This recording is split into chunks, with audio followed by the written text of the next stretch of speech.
چاہے وہ rent metre ہو، چاہے وہ الیکشن میٹر ہو، چاہے وہ آپ کے کرمنل ہو، سول ہو، میٹرز ہیں وہ آپ کی پینڈنگ میں پڑے ہوئے ہیں.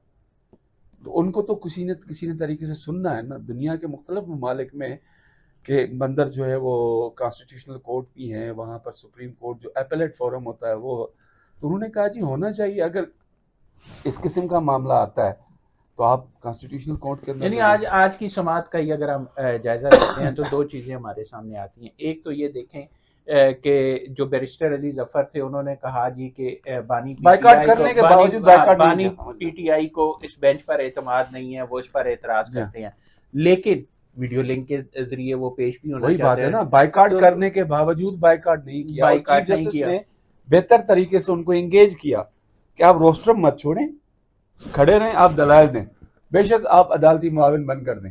تو انہوں نے دیے، اور وہی موقف جو بطور وکیل ان کے وہ پیش کرتے، وہی موقف انہوں نے پیش کیا. یعنی ایک آئینی کیس میں بھی جو مکمل ان کی سیاست. بات تھی وہ سیاسی تھی، اور اس کے لیے ظاہر سی بات ہے ضروری ہے جو آئینی ترمیم ہے کہ جو آئینی معاملات ہیں ان کو علیحدہ رکھا جائے اور جو دوسرے کیسز ہیں ان کو علیحدہ کیا جائے، اور حکومت بھی اسی طرف جا رہی ہے جس پر بانی پی ٹی آئی اعتراض کر رہے ہیں، لیکن وہ کہتے ہیں کہ صرف میں ہی پیش ہوں تو تب ہی فیصلہ ہوگا. وہ تو اب دیکھیں، مجھے اچھی طرح یاد ہے کہ آج سے جب وہ وزیر اعظم تھے اس وقت بھی ان کی ہوتی تھی کہ میں نے یوں، میں نے یوں. انسیت جو ہوتی ہے نا انسان کے اندر، وہ سب سے بڑی ایک خصوصیت ہوتی ہے کہ جی میں ہوں. تو خان صاحب یہ میں جو عادت ہے نا وہ بہت بڑی ہے. تو اس میں نے ان کو ختم بھی کیا. اب اتنا اپنی ہی غلط پالیسیوں کی وجہ سے اتنا شکنجے میں آ چکے ہیں کہ شاید اب وہ سانس لینا بھی، سیاسی طور پر سانس لینا بھی ان کے لیے دشوار ہو چکا ہے. تو اس چیز کو سامنے رکھے تو انہوں نے انسیت میں آ کے بہت سی چیزیں کی. وہ کہتے ہیں جی میں ہوں. یہاں بھی عدالتی معاملات میں نے آج نہیں، جب 2012-13 کے الیکشنز ہوئے تھے، انہوں نے 4 حلقوں والی بات کی تھی، یاد ہوگی آپ کو. اس میں بھی انہوں نے کہا کہ جی میں یہ کہتا ہوں یہ 4 حلقے کھولے جائیں. 35 منچر کی بھی بات کی تھی، پھر اس کے 35 بعد وہ منچر، کہ ہاں سیاسی بیان تھا. وہ بیان تھا. چلو 4 حلقے جو خواجہ آصف صاحب والا حلقہ اور باقی 3 حلقے کھلے بھی. جسٹس ناصر الملک نے بیٹھ کے وہاں پہ اس کی ہیئرنگ بھی کی. میں تو آنکھوں دیکھا آئی وٹنس ہوں اس پوری پروسیڈنگز کا. لیکن اس میں یہ ہوا کہ چلو ایک جو الیکشن کے اندر جو ہوتی ہیں تھوڑی بہت بیڈ گورننس ہوتی ہے وہ تھی، لیکن وہاں پہ ریگنگ نہیں تھی کیونکہ کہیں بیلٹ پیپر نہیں پہنچ سکے. وہ تو ٹرانسپورٹیشن کا ایشو تھا، کچھ تھا. وہ آج بھی ججمنٹ جو ہے عدالت کی پڑی ہوئی ہے، آپ اٹھا کے پڑھ سکتے ہیں ہمارے ناظرین. تو وہ بھی ان کا ثابت نہ ہوا. تو وہاں سے لے کر میں ان کو سمجھ گیا تھا کہ اچھا، میں ہی ہوں. 63A کے حوالے سے آج جو سپریم کورٹ کا فیصلہ آیا ہے، ظاہر ہے حکومت تو خوش ہوگی، حکومت کی اپیل جو ہے وہ منظور ہوئی. اب مولانا فضل الرحمان نے بھی جو عدالتی فیصلہ ہے اس کو منظور کیا، اس کو قبول کرنے کا اعلان کیا ہے، لیکن ساتھ انہوں نے ایک اور مطالبہ بھی کر دیا ہے، اور وہ ہے کہ جب تک ایس سی او کانفرنس نہیں ہو جاتی جو آئینی ترمیم کا معاملہ ہے اس کو حکومت مؤخر کرے. میرے خیال ہے 15-16 کو 2 دن کی کانفرنس ہے، اور بلاول بھٹو کہتے ہیں کہ یہ سارا کام 25 اکتوبر سے پہلے ہونا وہ چاہیے. رات ہمارے ساتھ ان کی جی گفتگو میں جو بات گفتگو ہوئی تھی. تو اس فیصلے کے اثرات کیا دیکھتے ہیں اور اس حوالے سے کیا فیصلے بنا؟ کے اثرات تو اوپن ہے نا. دیکھیں آج اس فیصلے کو جو جسٹس عمر عطا بندیال صاحب کے سربراہ میں 5 رکنی بینچ نے دیا تھا، اس میں یہ تھا کہ جی اگر کوئی رکن منحرف ہو جاتا ہے، ووٹ پول کر دیتا ہے، جو ووٹ نہیں کاسٹ ہوگا اس کا.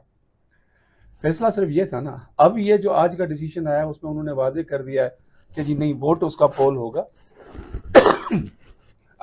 اس کی ایک آرگیومنٹس کے اندر جو انہوں نے ریمارکس میں جو ہوتی ہے بات چیت ہوتی ہے وکیل اور جج کے درمیان، چیف جسٹس کی طرف سے جسٹس جمال مندوخیل کی طرف سے بھی یہ بات آئی کہ بھائی اگر جاوید سمرو بطور شہری ایک ووٹ کاسٹ کرنے کا حق رکھتا ہے، مرضی ہے نا میری کہ میں ایکس کو دے دوں، وائی کو دے دوں، زیڈ کو دے دوں، میں اپنا ووٹ جا کے ایک پولنگ اسٹیشن میں پول کرتا ہوں، تو کیوں نہ رکن پارلیمنٹ کو اپنی ضمیر کی آواز پہ جا کے کرے. یہ بات مجھے اچھی لگی کہ اگر ایک رکن پارلیمنٹ اپنی ضمیر کی آواز پہ جا کے کرتا ہے ووٹ پول، تو پھر اس کی بعد جو 63 کے اندر ایک پروسیجر ہے کہ جی ان کے پارٹی سربراہ اس کے خلاف ریفرنس دے اسپیکر کو، اسپیکر الیکشن کمیشن بھیجے.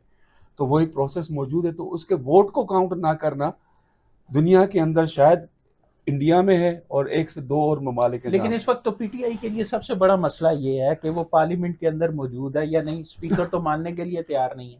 کوئی بھی جو ماننے کے لیے تیار نہیں ہے. الیکشن الیکشن کمیشن کمیشن بھی کہتی ہے ماننے انٹرا کے لیے پارٹی تیار الیکشن ہوئے نہیں. نہیں ہے. صرف 8 ججز کا جو ایک فیصلہ ہے وہ کسی حد تک ہے، باقی تو کوئی بھی ماننے کے لیے تیار نہیں. تو اسی لیے نا وہ اسی صورتحال کو سامنے رکھتے ہوئے جو بھانپ جاتا ہے نا کہ یار اب بس ہم تو، میں نے آپ کو جیسے کہا کہ اب وہ سیاسی طور پہ شکنجا اپنے طرف انہوں نے اتنا مضبوط کر دیا ہے کہ اب صرف سانس ہی لے سکتے ہیں، اس کے علاوہ کوئی ایکٹیویٹی نہیں ہے.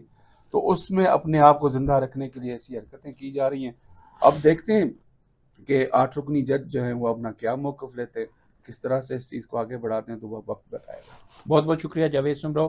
آپ نے ناظرین گفتگو سنی 63A کے حوالے سے جو فیصلہ آیا، اس حوالے سے حکومت کی جو اپیل منظور ہوئی ہے، اس کے بعد آئینی ترامیم بھی ہونے جا رہی ہیں، اور مولانا فضل الرحمان جو اپوزیشن میں کافی متحرک نظر آ رہے تھے، انہوں نے جو عدالتی فیصلہ ہے اس کو قبول کرنے کا اعلان بھی کر لیا، اور اس پر حکمراں اتحاد بھی کافی خوش نظر آتا ہے. آنے والے دنوں میں سیاسی صورتحال کیا ہوگی؟ پی ٹی آئی مزاحمتی سیاست ترک کرتی ہے یا یہ کشمکش جو ہے وہ مزید بڑھتی ہے؟